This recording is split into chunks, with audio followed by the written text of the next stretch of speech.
Welcome to Sameera kitchen recipe. మీరందరూ బాగాలని నేను మనస్ఫూర్తి కోరుకుంటున్నాను. ఈరోజు నేను పొంగనాలు చేయబోతున్నా అండి. ఇక్కడ దోశల పిండి మనకు ఉంటుంది కదండి, అదే దోశల పిండితో మన పొంగనాలు చేయొచ్చు మన పిల్లలకి.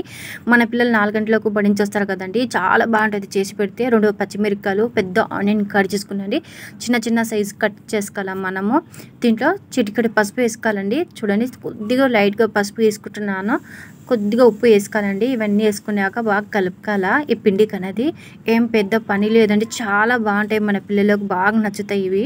ఇప్పుడు గ్యాస్ ఆన్ చేసుకుంటున్నానండి. పొంగనాలు అనేది ఇలా ఉంటుందండి, దీనికి పెనం అంటారు. ఈ పెనం మీద ఈ గుంతలు ఉంటాయండి, గుంతలో మన ఆయిల్ వేసుకోవాలండి. చూడండి, ఇలా ఆయిల్ అంతా అక్కడ ఒక గరిటె తీసుకొని మన పిండి హాఫ్ గుంతలో వేసుకోవాలండి. ఫుల్ వేసుకుంటే అంతా పొంగిపోయి పైనకి వస్తుంది. హాఫ్ వేస్తే చాలా ఒక మీడియం సైజ్ వస్తుందని ఇలా వేసుకున్నాక మళ్ళీ కొంచెం 2 నిమిషాలు కుక్ చేసుకోవాలి మూత పెట్టి. ఇవన్నీ కుక్ అయిపోయినాయండి. మళ్ళీ మన చెంచా ఒక స్పూన్ తీసుకొని అన్నీ తిప్పుకోవాలండి. పైన పచ్చి ఉంటాయి కదా, అవి లోపల మగ్గిపోతాయి. ఇలా తిప్పేసుకొని మళ్ళీ కొంచెం మూత పెట్టి కుక్ చేసుకోవాలండి. చూడండి, నేను మూత పెడుతున్నాను. కొంచెం మనకు మీడియం సైజ్ కుక్ చేసుకోవాలండి. ఇప్పుడు తీసుకుంటానండి, చాలా బాగుంటుంది. ఈ పిల్లలకైతే బాగా నచ్చుతాయి, పెద్దలు కూడా చాలా బాగా నచ్చుతాయండి. నేనైతే సాయంత్రం పూట మా పిల్లలకి ఇవి స్నాక్స్ మాదిరి చేసిస్తాను. దీంట్లో చట్నీ కూడా చేసినానండి, బాగుంటాయి, స్మూత్గా బాగుంటాయండి. మీరు కూడా తప్పగా ట్రై చేసినాక ఎలా ఉందో నాకు చెప్పండి. వీడియో నచ్చినదే లైక్ చేయండి, షేర్ చేయండి, సబ్స్క్రైబ్ చేయండి.